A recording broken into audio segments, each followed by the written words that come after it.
Agora, nos últimos 6 anos, mais ou menos, há uma queda drástica e preocupante no comércio do Brasil com os países vizinhos. Hoje, o nosso comércio com os países vizinhos responde por 12%, mais ou menos 11% do nosso comércio. Com o mundo é muito pouco. Então, perder o espaço intra-regional é grave. E é mais grave ainda que esse fenômeno de desintegração econômico-comercial ocorre concomitantemente a uma fragmentação e polarização política, tanto dentro dos países como entre os países da região.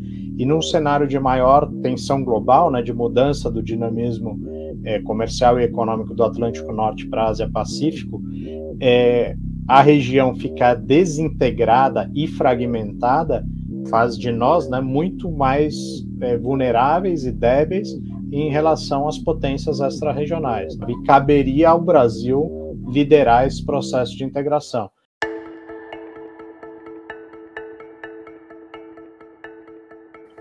Olá, sejam bem-vindos a mais um episódio do nosso podcast Missão Desenvolvimento. Eu sou Paulo Gala e hoje vamos conversar sobre América Latina. Registrar que esse é o episódio número 31 da nossa série. Estamos já na terceira temporada, se a gente considerar que cada temporada teve 10 podcasts, E esse é um episódio muito especial porque a gente vai falar de América Latina e, conforme o Arthur bem lembrou aqui, uma das referências do logotipo do nosso programa, do Missão Desenvolvimento, é a América Latina, Tem um desenho esquemático ali que pode parecer algo de uma missão espacial, mas também faz menção à América Latina, porque desde logo a gente concebeu esse podcast tendo em vista a questão brasileira na América Latina e a questão latino-americana, E para falar desse tema, eu recebo aqui dois grandes conhecedores do tema, dois grandes conhecedores do assunto, Pedro Silva Barros e o Arthur Koblitz. Acho que vai ser uma conversa super legal. Eu pediria para eles se apresentarem, falar um pouquinho da trajetória, do que eles andam aprontando, especialmente o Pedro. O Arthur já é mais conhecido nosso aqui da casa, mas o Pedro, ele podia inclusive contar para a gente aqui as peripécias dele aí pela Venezuela, Caracas, Quito. Ele mais do que ninguém conhece a fundo essa questão da integração ou desintegração do Brasil com a América Latina. Então sejam muito, muito bem-vindos, é uma alegria, uma honra poder recebê-los aqui. Já passo a palavra para você, Pedro. Boa noite, Paulo, boa noite, Arthur. Satisfação grande participar do programa. Sou economista, funcionário do IPEA desde 2009, mas antes disso já trabalhava com os temas relacionados ao Brasil, integração regional, América Latina, e do que você comentou, eu tive 4 anos servindo ao Brasil em Caracas, trabalhando no escritório do IPEA lá entre 2010 e 2014, momento que as relações bilaterais eram muito intensas e a gente acompanhava vários dos projetos bilaterais relacionados ao setor produtivo, a integração de infraestrutura entre o norte do Brasil e o sul da Venezuela. E depois, entre 2015 e 2018, eu trabalhei na União de Nações Sul-Americanas, a Unasul, como diretor de assuntos econômicos, Fui o primeiro e o único diretor brasileiro da Unasul nessa breve história da instituição, que reuniu durante alguns anos, os 12 países da América do Sul. Foi uma experiência de governança regional importante e acompanhava lá os conselhos ministeriais relacionados à agenda econômica, entre eles o Conselho de Infraestrutura e Planejamento, o COSIPLAN, que era a instância política da IRSA, que é a grande iniciativa para a integração da infraestrutura regional sul-americana. Acho que é um pouco por aí. Boa. O Arthur, conta para a gente um pouquinho dessa, enfim, obviamente da sua trajetória, mas especificamente ligada a assuntos de América Latina e de integração, porque você teve uma experiência bastante interessante também nesse campo, Paulo. Bom, eu sou presidente da Associação dos Funcionários do BNDES, Estou à frente da associação já há uns 5 anos, E agora também sou membro do Conselho de Administração do BNDES. E agora, antes de me envolver com a Associação dos Funcionários, eu trabalhei na área de comércio exterior do BNDES, e nesse período que o Pedro está fazendo referência, foi o período em que eu fiquei assim destacado para acompanhar esses assuntos. Então, eu tive essa oportunidade de ver as várias iniciativas, né, que formaram a integração, de viajar para as várias reuniões do Mercosul, reuniões do Banco do Sul, reuniões da IRSA, e estudando o tema, né, conheci o Pedro nessas peregrinações aí em reuniões. Então, acabei também desenvolvendo uma visão sobre esse tema, sobre a importância dele, sobre o que foi realmente desenvolvido, o que faltou para ser feito. Acabei formando uma opinião sobre isso, que eu acho um tema da maior importância, que precisa ser recuperado, tá misturado aí com um bando é um dos assuntos que mais sofre dessa falta de qualidade do debate público no Brasil, né, dessa simplificação que foi feita sobre o período do governo do PT, e enfim. Eu acho que um programa que quer falar aí sobre desenvolvimento econômico do Brasil tem que enfrentar essa questão. Então, vamos embora, vamos ver como é que a gente começa a dar um chute inicial nessa. Boa. Fantástico, né? É importante dizer que a Venezuela, coitada, virou meio que símbolo do demônio, né? Um negócio assim que teve uma demonização do país Venezuela, né? Nesses debates ideológicos, né? Que o Brasil, que tomou o Brasil, né? Espero que isso daí esteja passando, né?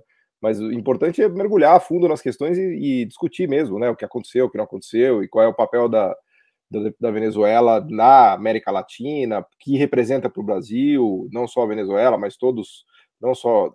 Aliás, o Mercosul entra também nessa discussão, né? Não só a Venezuela e o Mercosul, como os outros países. Mas eu começaria pelo começo, como diz o outro, né? Pediria para o Pedro e depois para o Arthur fazer um breve histórico, assim, de maneira até meio heróica, né? Se possível, dessas idas e vindas da nossa integração regional, né? Porque me parece que a gente teve momentos de integração muito intensa, né, de políticos e de movimentos feitos por vários governos no sentido de integração, períodos de desintegração, que agora me parece que é um desses períodos, mas obviamente que eu queria ouvir vocês que são os especialistas. Pedro, se você puder fazer um breve histórico, assim, para a gente começando quando você quiser e terminando quando você quiser, mas só para a gente dar um pontapé inicial na história da integração latino-americana. Sim, para ser rápido, a relação econômica do Brasil com os países vizinhos sempre foi de baixa intensidade, né? A média, assim, das últimas 5 décadas, 4, 5 décadas, é que 17%, 18% do nosso comércio exterior, de tudo que o Brasil exporta e importa, é com os países da América Latina e Caribe, junto. Isso é muito pouco. Na Europa, o comércio intra-regional é de mais ou menos 2/3, 60 e poucos % do que a Alemanha exporta e importa é com a União Europeia, de tudo que ela comercializa com o mundo. A França, a mesma coisa. Lá no leste da Ásia, né, que é a região mais dinâmica hoje do mundo, é algo próximo a 50%. Aqui na América Latina e na América do Sul, em particular, é muito mais baixo. E nesse período, assim, que a gente pode chamar de ouro, né, ou de maior bonança aqui regional, entre 2003 e 2012, mais ou menos, o Brasil e os países vizinhos tiveram um dinamismo no mercado interno, políticas distributivas, uma opção deliberada pela integração, que teve debilidades também, mas a gente mantinha ali esse patamar de 18% no momento que as exportações do Brasil e dos países vizinhos aumentavam muito. Então, outras regiões do mundo, como a África, a própria Europa, na década de 2000, o comércio intrarregional caiu um pouco pelo dinamismo chinês, né, e do leste asiático. Mas na América do Sul se manteve estável, inclusive por essas iniciativas, do Mercosul e na Sul. Agora, nos últimos 6 anos, mais ou menos, há uma queda drástica e preocupante, né, no comércio do Brasil com os países vizinhos. Hoje o nosso comércio com os países vizinhos responde por 12%, mais ou menos 11% do nosso comércio com o mundo, é muito pouco, né? Para a Argentina, que é a queda mais drástica, a corrente de comércio em 2011 foi de 39 bilhões de dólares, e no ano passado, 2020, 16, quase 60% de queda. Nossa. É brutal. Só que o que a gente exporta, que aí tem tudo a ver com o BNDES, né? o que a gente exporta para a Argentina, exportava para a Venezuela, o que a gente exporta para os países vizinhos é principalmente produtos manufaturados, boa parte deles associados aos projetos de infraestrutura executados por empresas brasileiras, mas não só isso, é mais amplo. Então, para a Argentina, mais de 80% das nossas exportações é de industrializados. Para a China, por outro lado, que é o parceiro, nosso principal parceiro, apenas 3%, 2,97% no ano passado, é de manufaturados. Então, é brutal. Para cada dólar que a gente exporta para os países vizinhos, a gente gera, em média, 5 vezes mais emprego do que cada dólar que a gente exporta para a China. Então, perder o espaço intra-regional é grave. E é mais grave ainda, concluindo esse início, porque esse fenômeno de desintegração econômico-comercial ocorre concomitantemente a uma fragmentação e polarização política, tanto dentro dos países como entre os países da região.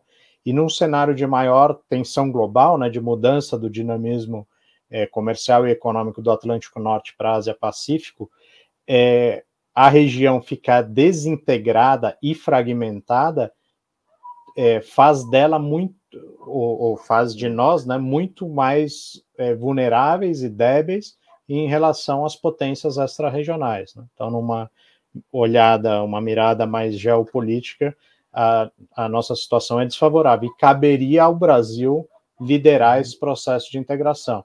A grande diferença, me parece, entre hoje e anos atrás é que o Brasil era o protagonista. Isso não só no governo do PT, já vinha de antes. Inclusive o Fernando Henrique mesmo teve um papel importante. A primeira reunião, esse dado é interessante, a primeira reunião da história, de nossa história, que juntou os 12 presidentes da América do Sul, foi aqui em Brasília em 2000. Se a gente olhar em perspectiva histórica, é muito recente. Havia uma diplomacia presidencial muito ativa, né, pelo menos até 2011, 12, 13, depois caiu bastante, e o Brasil era um protagonista. Hoje deixou de ser protagonista. Outros tentaram ocupar esse espaço, até agora não conseguiram. Bom, Arthur, você que também é um participante ativo dessa história, né? Conta pra gente como é que você enxergou isso lá de dentro e qual é a sua perspectiva, né, nessa primeira rodada aqui. Bom, vou pegar uns ganchos aqui com o que o Pedro falou, né? Essa reunião que ele está fazendo referência deve ser a reunião de lançamento do IRSA, né? Da Iniciativa de Integração dos Países da América do Sul, uma iniciativa de criar uma carteira de projetos de infraestrutura, né? Que viabilizassem o que permitisse uma maior integração dos países aqui, né? Essa iniciativa ela está muito ligada com uma série de coisas que começaram no governo Fernando Henrique, até antes disso, né? O pai do Eike Batista, né? O Eliezer Batista, foi lá ministro do Planejamento, ou alguma coisa do tipo, no governo Collor. E ele foi um cara que escreveu um livro foi publicado falando sobre essa necessidade de obras de integração. Ele, quando ele esteve na Vale, teve a frente de Carajás e de obras, e começou a ter uma visão mais regional. E isso teve apoio do BID e tudo mais. E isso tem uma história, tem o Avança Brasil, projetos que o governo Fernando Henrique não deram certo para estimular grandes investimentos. No Brasil não deu certo, mas eles levaram essa ideia, né, para a América Latina. E essa ligação. Por que o negócio tinha um início com o Fernando Henrique, talvez? Quando apareceu aquela conjuntura de governos progressistas ali na Argentina, no Brasil, na Venezuela, houve discussão de para onde que ia essa história. Mas resolveram reaproveitar e manter a iniciativa. E foi lá o IRSA com os projetos de infraestrutura. Eu acho que esse é um bom gancho assim, para falar sobre o BNDES, porque você vai falar de obras de infraestrutura, né? E você vai falar das famosas e controversas apoios, né, que o BNDES deu para a construção de obras de infraestrutura na região. Fala de algumas outras também, Arthur, porque esse negócio do BNDES, a minha sensação é que assim, o BNDES faz 59 coisas, aí tem duas que dão errado, aí todo mundo só fala dessas duas que deram errado. Então, se você até puder falar de outros projetos, né? Sim, sim. É porque esse, eu acho importante enfrentar isso. Agora, isso vive assombrando, né, a discussão sobre o BNDES. Agora, na CPI, apesar de ter tido já umas 4 ou 5 CPIs sobre o BNDES, agora na CPI da Covid voltou a ser polêmico o BNDES e falam dessas obras. Eu acho que às vezes é importante enfrentar e esclarecer isso daí. Primeiro que o Brasil realmente se tornou, né, uma coisa que o Pedro falou que eu acho, antes de iniciar, assim, para resumir uma coisa que o Pedro falou, eu acho que a desintegração da América Latina hoje tem que estar elencada, ao meu ver, como um dos traços do nosso desenvolvimento. A América Latina é subdesenvolvida por uma série de questões. Um deles é que nós somos uma região desintegrada. A Ásia avançou na integração, a Europa avançou, a América do Norte e o Brasil e a região aqui continua desintegrada. Né? A ideia de financiar essas obras e estimular a integração, né, ela obviamente ligava isso com uma coisa que o BNDES fazia, que é apoio a obras, né, a parte de serviços, né, de financiar bens e serviços para a viabilização dessas infraestruturas. Era uma competência que o Brasil reteve, né? Teve um desenvolvimento grande dessas empresas no Brasil, e quando chega nesse período, em muita coisa a gente tinha ficado para trás. Essa é a verdade, né? Um dos setores em que a gente manteve a competitividade foi nesse setor de construção civil. A gente tinha empreiteiras capazes de fazer hidrelétricas grandes, e fizeram, né, nesses países da América do Sul, fizeram na China. Você tinha empresas com muito respaldo internacional. O BNDES nunca foi o mais importante financiador dessas empresas, e tudo que essas empresas fizeram no mundo foi sempre financiado, e não por elas, porque elas não são banco, né? Elas sempre conseguiram apoio, financiamento. Um exemplo clássico é o Peru. O Odebrecht esteve no Peru desde 79 e 99% das obras que ela fez no Peru não foram financiadas com o dinheiro do BNDES. Então, houve muita discussão sobre isso dentro do BNDES, mas a verdade é que o banco teve dificuldade de financiar obras ligadas a essa carteira. Era uma carteira bastante grande de projetos, mas as obras que o BNDES teve associado, né, financiando que ele financiou com o apoio da área de comércio exterior, foram muito marginais nessa coisa. A gente não conseguiu realmente, porque essas obras são difíceis, viu, Paulo? São obras... Você imagina, estou falando de países que ficaram, quando chegou 2000, 2003, 2004, são países que ficaram um tempão com seus investimentos públicos atrasados, necessidades básicas nos setores urbanos, né? E essas obras eram obras de conexão, vamos dizer assim, em áreas remotas desses países. E a questão regulatória é complexa também, porque em geral a gente está falando de obras e investimentos em infraestrutura, né?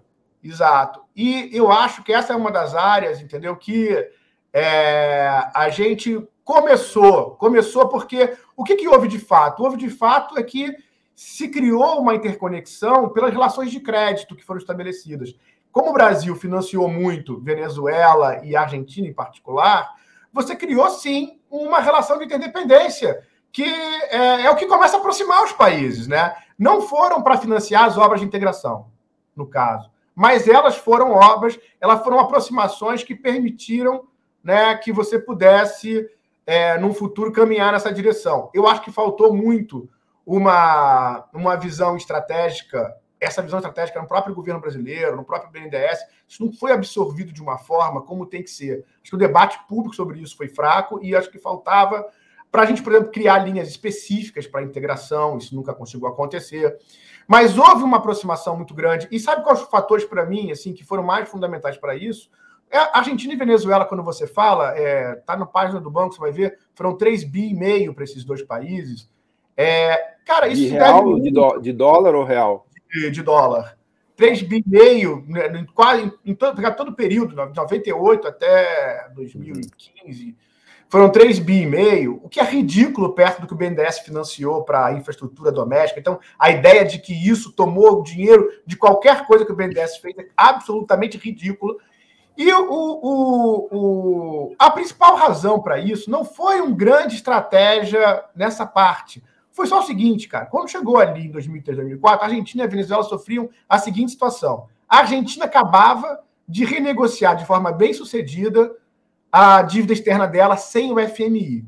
Né? Ela fez um trabalho excepcional. O FMI, como retaliação, né, mandou todo mundo parar de fornecer, dar qualquer tipo de dinheiro para a Argentina. A Argentina bateu na porta do BNDES. O BNDES e o Brasil tinham uma estrutura de garantia, né, que é bom falar dela, do CCR, que dava um conforto muito grande, e agora o governo Bolsonaro encerrou com o CCR, é uma tragédia isso, explica um pouquinho melhor o que é o CCR, Arthur, desculpa a pergunta. O CCR, eu fico com medo de abrir muitos hipertextos aqui, então quando cansado do que eu tenho que falar, você pode me cortar. E passa... Não, porque eu já estava achando que era concessionária rodoviária CCR, então é melhor explicar. Então, porque se a gente for pegar o início da história da integração da América Latina, ela começa muito paralela da Europa. Os europeus criaram, nos anos 50, a União de Pagamentos da Europa, ali na saída da guerra. E a América Latina se copiou isso com a ideia de criar um mecanismo de pagamentos, na época que faltava dólar no mundo inteiro. E se criou isso, chama Convênio de Pagamentos e Crédito Recíprocos. É uma criação da metade dos anos 60, 65 foi criado. E esse convênio tomou várias utilizações. Foi obra, muita gente boa já parou para refletir o potencial desse mecanismo para integrar. Eu sei que quando eu comecei a me envolver nessa história, isso para o Brasil era basicamente um mecanismo que criava um mitigador para riscos de comércio exterior. Ou seja, os bancos centrais da região se comprometiam a arcar com o pagamento de dívidas caso houvesse algum problema no meio do caminho. Então, isso foi usado para quase todos os financiamentos que o BNDES, o Sistema Brasileiro de Exportações, fizeram de infraestrutura nesse período. Talvez a única exceção seja Cuba, porque Cuba não fazia parte do mecanismo, enfim. Então, assim, o Brasil tinha um mecanismo diferenciado de garantia, que outros países do mundo não tinham, um legado de esforço de integração, que sempre foi uma coisa modesta na América Latina, mas teve um legado institucional. E agora acabou esse mecanismo. E agora o governo Bolsonaro resolveu acabar com isso. Arthur, veja que interessante, cara, isso do CCR e do próprio BNDES, né? Porque a ideia que se tem, assim, corrente, é que o Brasil doou dinheiro para Cuba, por exemplo, para construir o Porto de Mariel ou o metrô de Caracas, enfim. Mas uma olhada, mesmo que superficial, nos dados, indica exatamente o contrário. Tanto no caso do BNDES, financiando exportações de bens e serviços vinculados a essas obras de infraestrutura, e outras exportações também, porque não era exclusivamente isso. Por exemplo, para a Argentina foram mais de 700 operações. Tanto no caso do CCR, que é surpreendente, porque o Brasil abandonou o CCR em abril de 2019 por uma decisão da diretoria do Banco Central, que é uma autarquia tomando decisão de política externa, que é competência da Presidência da República, sem consultar o Congresso Nacional. As comissões de Relações Exteriores e Defesa Nacional, tanto da Câmara como do Senado, não trataram do tema. A CAMEX, o Ministério da Economia, não se pronunciou sobre o tema. Tem um voto do Banco Central, de um tema que é decisivo para a inserção internacional do Brasil. O voto diz que o mecanismo era anacrônico e expunha o Brasil a risco. Supomos que seja exatamente isso, que em parte está correto, mas caberia ao Brasil liderar a reforma, ou a modernização, ou a adequação aos novos tempos de um instrumento que beneficiou, sobretudo, ao Brasil. Coloque em números aqui, bem rapidamente, comparando o financiamento pós-embarque do BNDES, esse que o Arthur comentou, desde que tem os dados de 98 para cá, o acumulado para a América Latina. São 12 bilhões de dólares, acumulado em 22 anos. O superávit comercial que o Brasil teve nesses 22 anos com a América Latina é de 233 bilhões de dólares. Vamos pegar só a Venezuela. O Arthur colocou o da Argentina, 3,5 bi. O da Venezuela, 2,2 bi. Nesses 22 anos, o Brasil teve com a Venezuela, só com a Venezuela, 40 bilhões de superávit. Então, com a América do Sul, se a gente pegar o conjunto da América do Sul, o Brasil crédito do BNDES, 8 bilhões, superávit comercial acumulado nesse período do Brasil com a América do Sul, 148 bilhões. Ou seja, claro que a relação não é direta, mas é um contexto de relação. A Alemanha, para liderar a integração europeia, ela tem superávit com o resto do mundo e déficit ali com os demais países, né? É o normal, seria o padrão aí nas outras regiões do mundo. O Brasil tem superávit com a região. E o BNDES e a forma de financiar projetos, principalmente os países que tinham mais dificuldade, né? Esses dois, ainda que com valores pequenos, comparado ao superávit que o Brasil tinha, é uma espécie de amenizar essas assimetrias, né? Lembrando que a integração da América Latina é um objetivo constitucional do Brasil. Exatamente.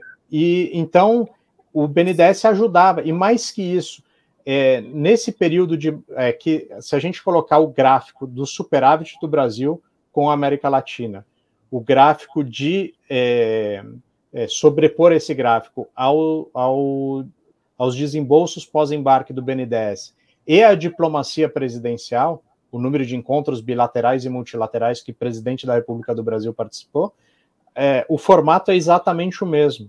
A gente vê que o que está acontecendo agora a gente está abandonando, se auto-isolando, né? Acho que é uma forma boa de explicar a posição do Brasil em relação à América Latina, porque os outros países não querem isolar o Brasil, é o Brasil que está se auto-isolando. Com isso, ele perde muito do superávit comercial que tinha e perde espaço para o setor econômico interno que tem mais dificuldade hoje, que é justamente a indústria, que mais aumenta o desemprego, enfim. Então, quem mais sofre com a desintegração, na prática, é o Brasil. E quem mais ganhava com ela também era o Brasil. A Venezuela, eu ia falar da Venezuela, não falei, só complementando o Pedro. A Venezuela não existia para o Brasil. A Venezuela é um país que, historicamente, ele estava relacionado para cima. Vendia petróleo, comprava tudo dos Estados Unidos. Né? A Venezuela, ela faz uma política que ela redireciona o seu esforço importador lá pela política do Chaves para a região. Então, assim, o que eu queria, concordando com o Pedro, que deu uma excelente dimensão do que significa tudo isso, mas o Brasil, essas exportações para essa região, acho que se deveu mais a uma iniciativa da situação da Argentina e da Venezuela, uma decisão autônoma da Venezuela e uma decisão sobre muita restrição da Argentina, que demandaram do Brasil. E o Brasil teve, vamos dizer assim, pelo menos a clareza estratégica de que ele tinha, sim, um espaço para se desenvolver e crescer, e não teve receio de abrir essa corrente de comércio e influência diplomática. Porque, vê bem, um país, o Brasil pode ficar achando o gostosão que for, mas se não tiver nenhum instrumento para viabilizar nenhuma obra, nenhum projeto em outros países, não tem por que ninguém escutar o Brasil, entendeu? O Brasil passou a ter uma ascensão, a ser escutado, a ser uma alternativa de orientação, porque a gente tinha, entre outras coisas, um instrumento. Agora, a ideia de que você fazer uma linha de crédito é dar dinheiro, isso é uma das coisas que eu acho que mais compromete a interpretação, inclusive, da ação do banco, não só sobre o comércio exterior. E, assim, vamos pegar um exemplo microeconômico, porque a gente, na economista heterodoxa, está sempre brigando com essas analogias microeconômicas, né? Para a macroeconomia. Mas, nesse caso, a analogia microeconômica é boa para a gente. A loja americana dá dinheiro quando vende para você um produto em 12 parcelas. Ela faz isso para dar dinheiro para os seus...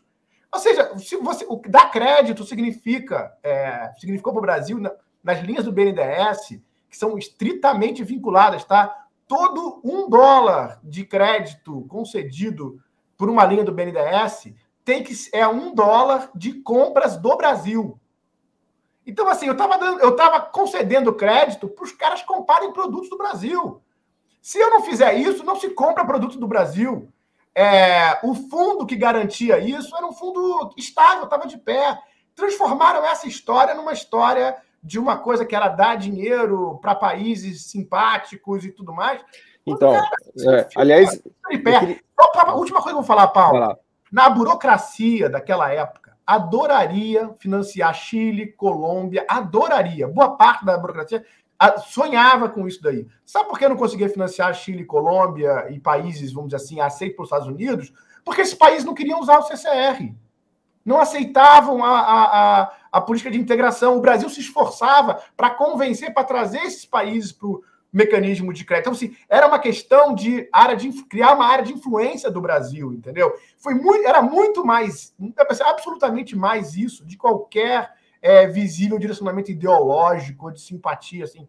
É isso que, para mim, fica, na minha experiência, é muito claro. Eu acho que quem viveu aquela época internamente no governo brasileiro daria um depoimento muito parecido, tá?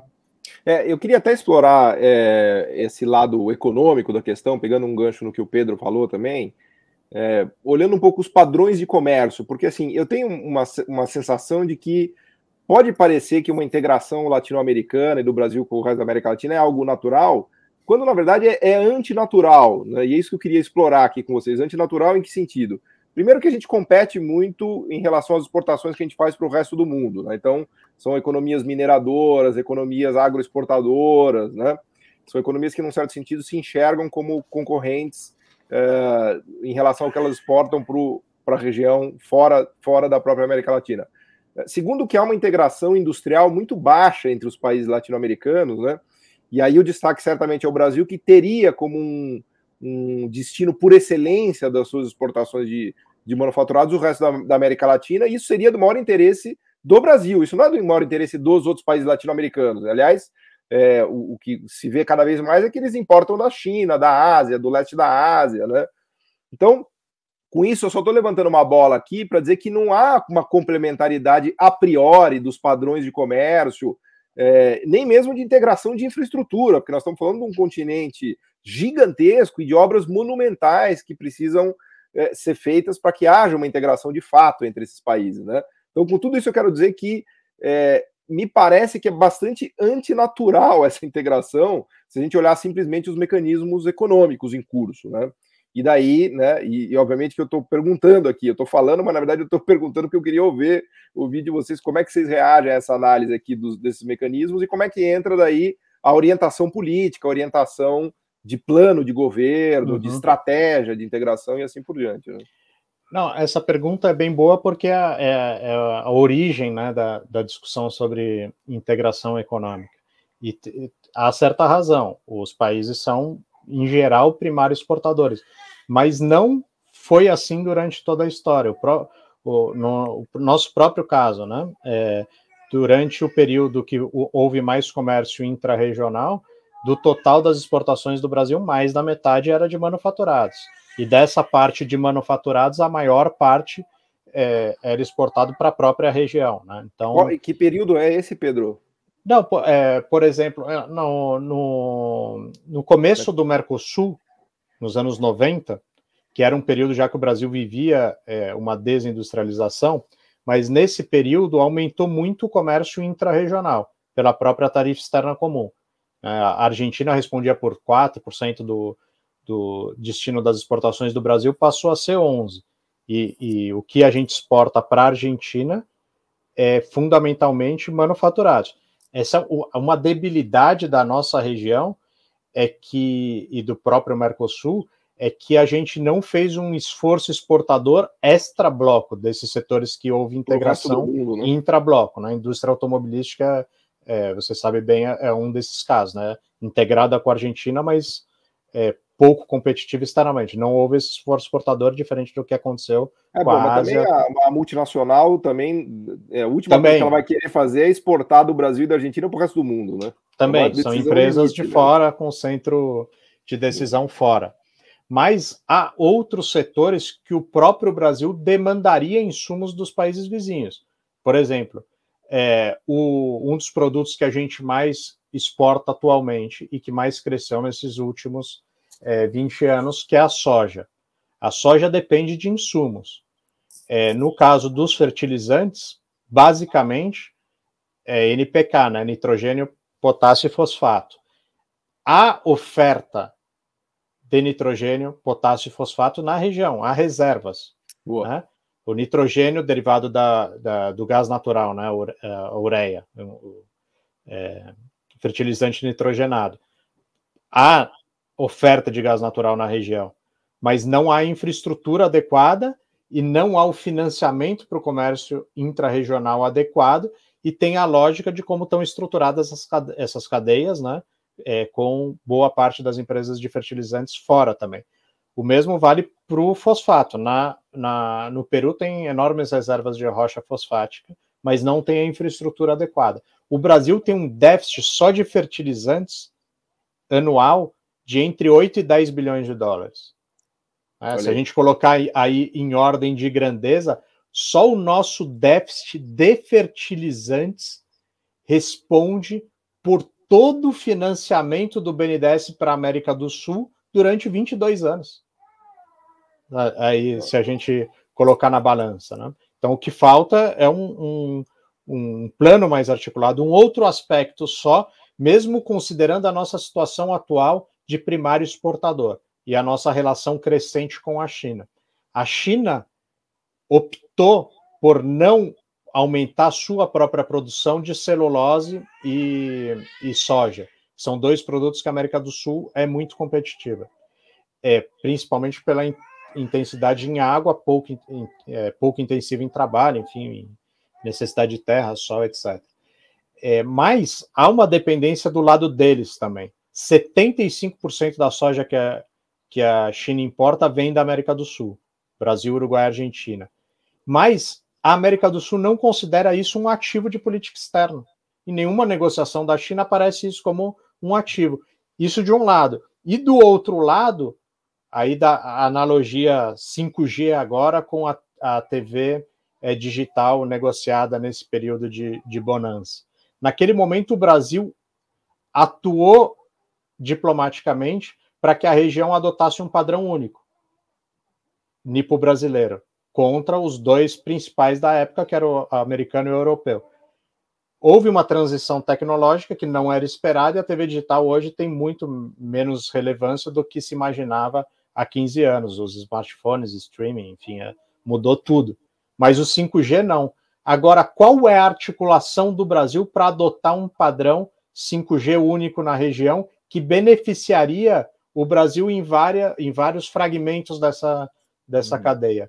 Aparentemente, que eu saiba, nenhum. Não sei se vocês sabem, mas não tá. É o auto-isolamento do Brasil, que poderia se beneficiar. E os outros países, em grande medida, esperam essa liderança do Brasil. Porque não vai ser o Uruguai que vai definir um padrão regional de 5G, nem o Chile, enfim. Mas poderia ter isso do Brasil. Então a gente falha dos dois lados, né? Tanto no que a gente exporta, e a gente poderia ganhar mercados em vários setores. Tem um dos que eu estou estudando agora das carnes frescas, sobretudo. O Brasil ganhou muito market share no mercado mundial de carnes congeladas, mas na carne fresca a gente ainda patina, outros países tão melhores, na Argentina, Uruguai, enfim. Mas eu imagino que o mercado que a gente perde na América Latina para outros países são países, obviamente, do resto do mundo, do sudeste da Ásia e tal, que estão tomando mercados que seriam nossos, né, por excelência, né, Arthur? Sim. Essa reação dos países da região ao Brasil é uma coisa muito visível, né? Eles às vezes ficam... Há uma perplexidade, às vezes, porque é tão óbvio, uma coisa que o Pedro falou no início, né? Esse projeto, ou ele é liderado pelo Brasil, ou ele não vai acontecer, né? Então, os países esperam, pela posição do Brasil, que a gente vá estar à frente, a gente tem alguma estratégia para isso. Agora, a tua pergunta, o Paulo, remete à própria ideia das estratégias de desenvolvimento na América Latina. O texto clássico do Prebisch, o texto lá fundador, ele fala da integração da América Latina. Ou seja, a ideia era de que a industrialização... O Prebisch já tinha noção de que a industrialização na América Latina sofreria problemas de escala se ela fosse apenas nacionalmente orientada. Ele já tinha essa realidade percebida com a experiência da própria Argentina. Então, a ideia de a gente precisar integrar a América Latina para criar mercados que viabilizassem a industrialização dos países tá na formação. Então, a ideia de que não é natural, mas assim, a integração ela é parte de uma ideia, de uma estratégia de desenvolvimento. Ela seria um componente disso. E eu acho que o Prebisch estava certo, porque a industrialização da América Latina, onde ela vingou foi no Brasil, que é o país que também relativamente precisa menos, que tem mais demanda interna, né? Então o Brasil foi onde se deu talvez tenha outras razões, mas... Brasil, Argentina e México, né? São os 3 países com mercado interno, Brasil, Argentina e México. O mercado interno, mas a Argentina sente isso, né? Então, e eu acho que você vê coisas que acontecem sem grandes estruturas e grande planejamento, essa situação, como é que se chama? A integração esse acordo automotivo, né? O acordo automotivo surgiu ali de uma briga no Mercosul, iam cortar a importação de um lado, não sei o que, criou. E isso é uma área de concentração industrial que viabiliza a indústria no Brasil e na Argentina. Pode ser usada para... Faltou fazer o que o Pedro falou também, mas isso, assim, você percebe como é importante esses mecanismos para viabilizar a indústria nesses países, algum grau, algum mecanismo que viabilize a integração. Então, eu acho que isso precisa ser retomado, numa estratégia de retomada da industrialização. Sem ela, a pessoa talvez que pode falar melhor sobre isso também, né? Então, mas é isso que eu queria até voltar para o Brasil. Quem pensar na retomada da industrialização vai ter que falar de integração na América do Sul. Eu acho que vai ter que pensar em qual vai ser a perna disso dentro dessa estratégia. Eu até queria retomar aqui com o Pedro, porque assim, o espírito da minha pergunta era mais no sentido de tentar desvendar se os mecanismos de mercado, por si só, se os mecanismos econômicos nos levariam a uma integração automática, né? E o que, obviamente, parece que não é o caso, que as vocações estão aí, as complementariedades estão aí, né? Por exemplo, a gente poderia, de repente, abastecer toda a nossa necessidade de fertilizantes dentro da própria América Latina, né? A gente não precisaria ir buscar da Europa ou dos Estados Unidos, né? Mas isso precisa de um plano de governo, de uma orientação estratégica, de mecanismos de Estado que complementem mecanismos de mercado. É evidente que a gente está falando aqui, e o exemplo que vocês deram, por exemplo, do CCR, que eu achei que era a CCR, mas é o CCR, é um baita exemplo disso, de mecanismos de Estado que ajudem a construir essas relações econômicas. Né? Então, eu queria voltar a palavra para o Pedro para explorar um pouco mais disso, Pedro, do que a gente avançou, do que parou, do que faltaria ser feito, agora até pensando mais no futuro, assim, em termos de desafios, assim, o que a gente, pensando nos próximos 5, 10 anos, onde a gente deveria trabalhar nessa fronteira institucional? Sim, do ponto de vista institucional, a gente precisa primeiro recuperar o espaço de governança regional, que hoje está completamente debilitado. Né? Nos últimos anos, aí, vocês viram, do ponto de vista mais político, foi criado o Grupo de Lima para tratar da crise da Venezuela. Já não se reúne, não tem nenhum comunicado ou declaração desde janeiro. Foi criado o ProSul para substituir a Unasul, mas o ProSul não conseguiu fazer nada. No caso da pandemia, a região sofreu muito, né? Muito mais do que qualquer outra região do mundo, não só por causa da falta de governança regional, é óbvio, mas ela aprofundou a crise, tanto do ponto de vista sanitário, diferente da África ou da América Central, ou da Europa, não houve um plano conjunto para tratar da questão da pandemia do ponto de vista da saúde pública, e tampouco há para a recuperação econômica. Né? Na América Central tem, na Europa tem o maior da história, na África tem, aqui a gente não. Então faz falta governança. Mas também a nossa situação estrutural, né, como está desenhada a nossa economia, toda ela, pelo menos até as décadas anteriores, voltadas para o Atlântico, para os portos, com pouca conexão com os nossos vizinhos do Pacífico vice-versa, né? Isso certamente dificultou, e a ausência de infraestrutura e garantias para o comércio, a forma como estão estruturadas as cadeias globais e regionais de valor, são os 3 grandes obstáculos. Mas há algumas mudanças interessantes, do ponto de vista das nossas exportações, inclusive. O Brasil, isso é pouco perceptível, né? Até na semana que vem eu vou visitar as fronteiras do Brasil novamente, né? Eu conheço bem, mas do Brasil com o Peru e com a Bolívia, lá no Mato Grosso, Rondônia, Acre. O Brasil caminha para o oeste. Tá? Isso é importante. Cada vez menos os estados do Atlântico têm dinamismo nas suas exportações, e cada vez mais o nosso oeste ganha espaço. Pelo agronegócio, né? Eu estava conversando com o pessoal do Mato Grosso, eu fiquei impressionado com as medidas de integração com a Bolívia. Né? O Mato Grosso é o clássico, né? Do ponto de vista per capita, o Mato Grosso exporta hoje mais de $5 mil por ano por habitante. Isso é 2,5 vezes o que a China exporta per capita. Eu vi o dado, Só que assim, a exportação era 2 bi, foi para 20 bi, assim, multiplicou por 10 vezes em 10 anos a exportação do Mato Grosso. É um negócio ano 2000, em valor nominal, em dólar, o Mato Grosso do Sul exportava 1 bi. O ano passado exportou 18. Foi o único estado do Brasil que teve crescimento ininterrupto mesmo em 2019. Não parou de crescer. Tudo bem que é só soja, mas o que injetou de renda e de grana ali é impressionante, né? Sim, mas aí vem a questão logística que é interessante. No fim dos anos 90, eu naveguei ali na Amazônia. Praticamente não se via embarcações transportando grãos. Do que o Mato Grosso exportava, nada saía pela bacia amazônica por hidrovia. Hoje, metade das exportações de soja do Mato Grosso saem por hidrovias. O que se dizia naquela época? Que não ia ter capacidade de armazenagem, que não havia escala, que a umidade era muito alta e estragar os grãos, enfim, era todo um discurso. Mas hoje, 50% das exportações de soja do Mato Grosso saem pela bacia amazônica. Como a nossa produção caminha para o oeste, e os centros consumidores das nossas exportações não estão mais, principalmente no Atlântico Norte, estão na Ásia-Pacífico, cada vez mais a produção está longe dos portos. Por exemplo, o Mato Grosso, 2.000 quilômetros. A gente está ficando perto do Pacífico, né? Já nós estamos realmente perto do Pacífico. Próximo do Pacífico. Então, esse é um fenômeno que vai levar à integração. Isso pode ser planejado e aí multiplicar as externalidades positivas, ou pode ser sem planejamento, multiplicando as externalidades negativas que existem, obviamente, Gostei do economês aí.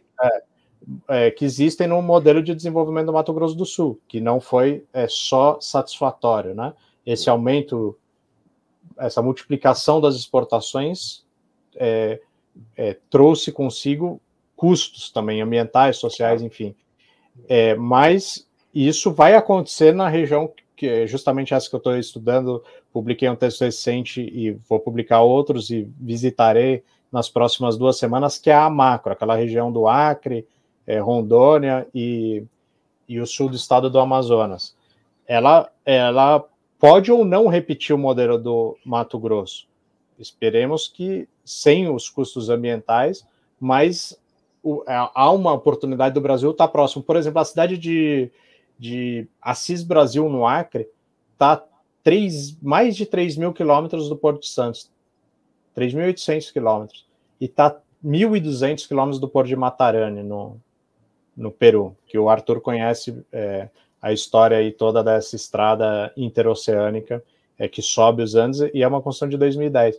O Acre, em 2003, as exportações do Acre para a Bolívia e para o Peru foi 0.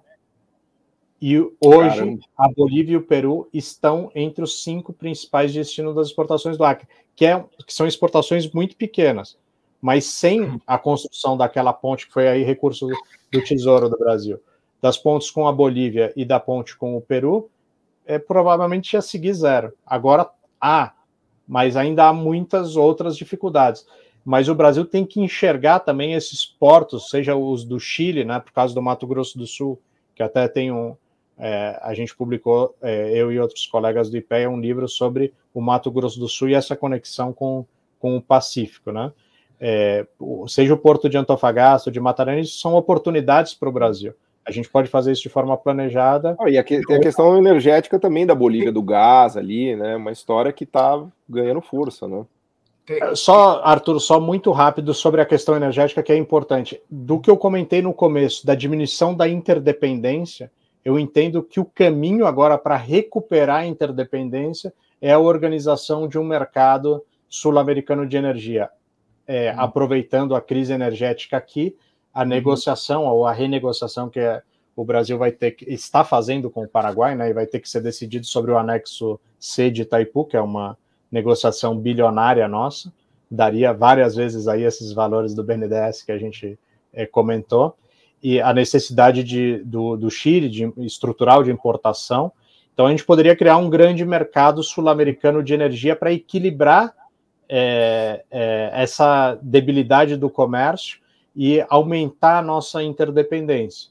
que daria, e de outra vez o maior beneficiário seria o Brasil, porque a nossa matriz hidrelétrica é vulnerável a questões climáticas e estaria mais equilibrada se conectada com o conjunto dos nossos países assim como relações de crédito, né, essas relações de infraestrutura, a gente espera que isso seja, né, âncoras que sejam lançadas. Então, Arthur, vamos dizer que você tem carta branca aí. O que você faria? Fala lá, vamos te dar uma carta branca. O que você faria? Olha, eu acho que a agenda de desenvolvimento é riquíssima, por exemplo, essa da integração, para desenvolver áreas periféricas no Brasil.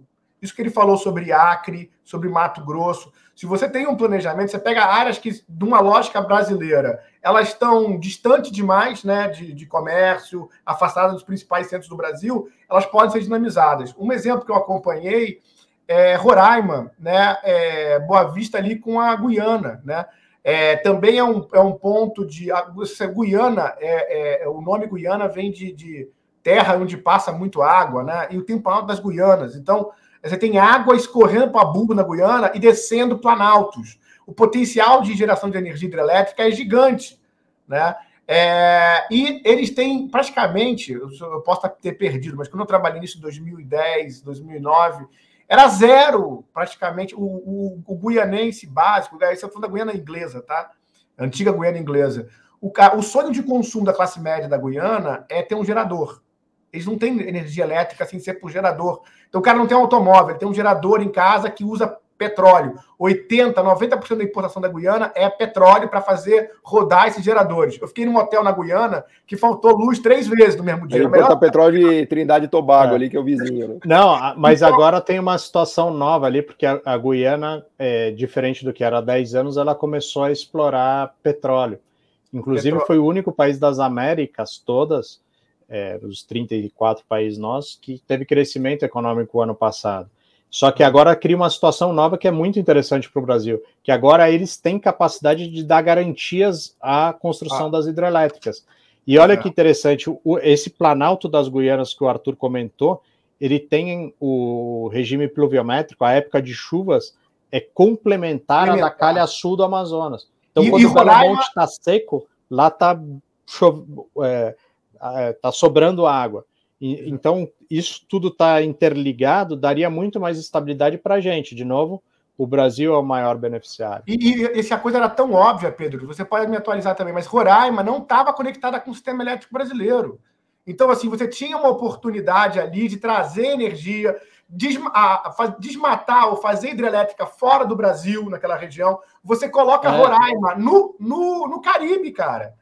Entendeu? Exatamente então, assim, isso. A potencialidade, assim, o que eu acho que a gente, como está concluindo, eu acho deixa eu só registrar que tá me dando um pouco isso, tá me dando agonia, tá me dando agonia do final de programa aqui, então só pedir para a gente já meio que encaminhando aqui para umas considerações meio conclusivas. Mas vai lá, desculpa te interromper. Tá, então eu ia fazer isso. Eu acho o seguinte, o Brasil tem que entender que o Brasil, ele pela situação de tamanho, de história de organização estatal. O Brasil, ele não pode ser um tomador das relações internacionais, como se ele fosse um país pequeno,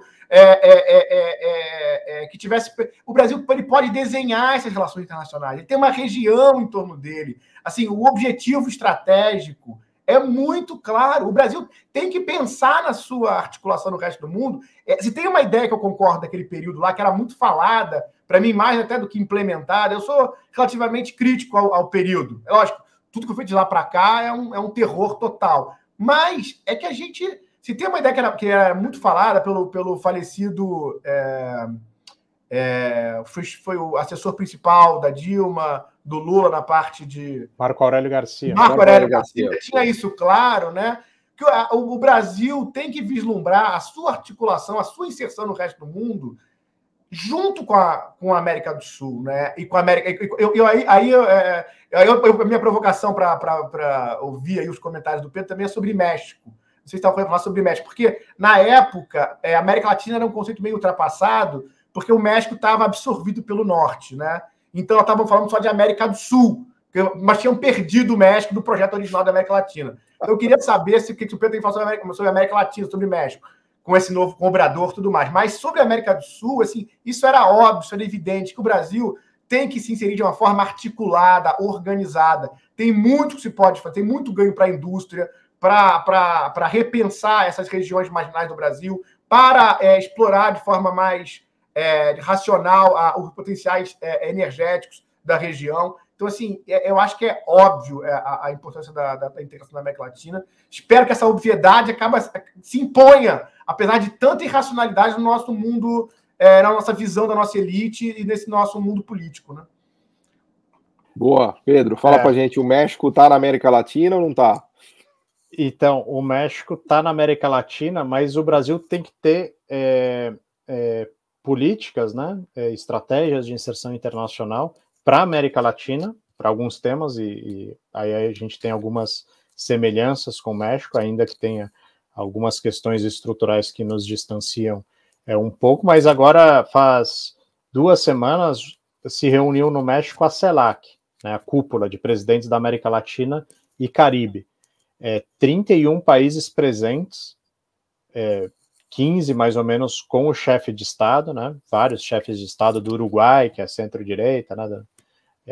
Do Equador, vários países foram ao México, além da Cuba, Venezuela, enfim, mas o México conseguiu ali colocar numa mesma mesa líderes de direita e esquerda que não acontecia na América Latina há 5 anos. E o único país ausente foi o Brasil. Então é a opção do nosso auto-isolamento. Então o México, em parte, ele está ocupando essa omissão brasileira, mas tem outras questões que são próprias da América do Sul e que eu acho que devem ser ativadas. Por exemplo, as questões de infraestrutura, as questões de saúde, as questões de defesa, né? O Conselho Sul-Americano de Defesa, que era um espaço importantíssimo nesse mundo de maior tensão entre China e Estados Unidos, Rússia, enfim. É importante para a gente manter essa área livre, né, dessas disputas, pelo menos da disputa aberta que a gente vê em outras regiões do mundo. Então, é importante reformular. E tem questões práticas, né? Aí, para fechar um caso que é gritante, esse de Roraima, que poderia estar muito mais integrada tanto a Guiana como a Venezuela. Mas Roraima não está interligada ao sistema nacional brasileiro de transmissão de energia.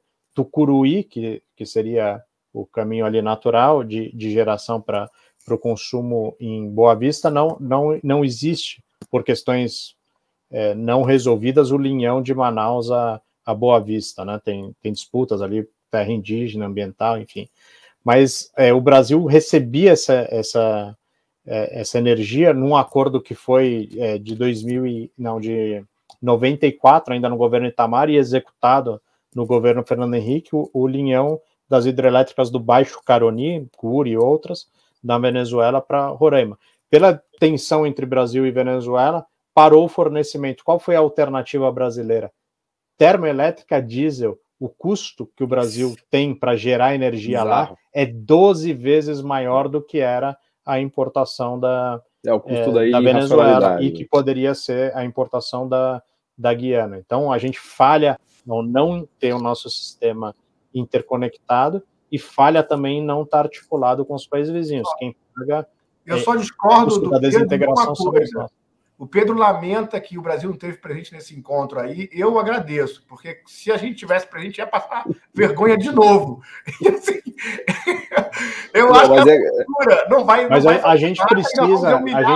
Mais uma vez, com o nosso presidente. Não, mas a gente precisa de uma agenda positiva com os vizinhos. Em vários momentos da história, o Brasil teve crise com os países vizinhos e nesses momentos a gente conseguiu gerar agendas positivas, né? Com Suriname, tem caso, com a própria Venezuela, essa ideia, ou a execução de Guri, da pavimentação lá da BR-173 e da Troncal 10 na Venezuela, isso veio de um momento de tensão ali com o garimpo ilegal, os brasileiros que saíam de Roraima iam para lá e tinha ali as confusões, e foi possível construir uma agenda positiva. Com o Paraguai, a gente tinha problema de fronteira até o acordo de Itaipu, era um problema grave, e a gente resolveu. Com a Argentina, no fim do regime militar, também havia muita tensão. Na redemocratização, a gente fez acordo nuclear e conseguiu construir uma agenda positiva. Isso é possível, mas, obviamente, a liderança cabe ao Brasil. E a ausência dessa liderança tem mais custo para nós, brasileiros.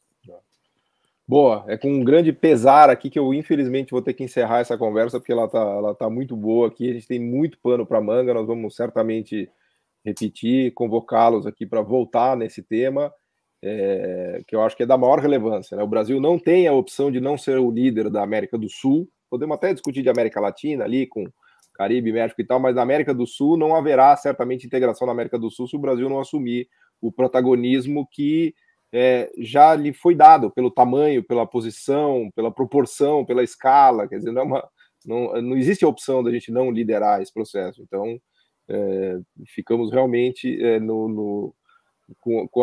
como diria o outro, na cara do gol, né? Na cara do gol para chutar para dentro, mas infelizmente não estamos indo mais pelo gol contra. Mas enfim, vou agradecer muito aqui a presença do Pedro, do Arthur, por essa conversa aqui, para a gente é uma alegria, uma honra, acho que, né, deu para dar uma ideia aqui enfim, né, uma ideia não, uma grande aula que vocês deram aqui, né, de maneira quase que heróica, porque falar desse tema em 1 hora é muito difícil, mas eu tenho certeza que todo mundo que nos ouviu aqui vai adorar, e acho que a conversa foi muito, muito enriquecedora. Então agradeço, obrigado Arthur, obrigado Pedro, todos que nos ouviram, e já fica aqui uma convocação para mais uma conversa. Obrigado, gente. Valeu, Paulo, valeu, Arthur, abraço.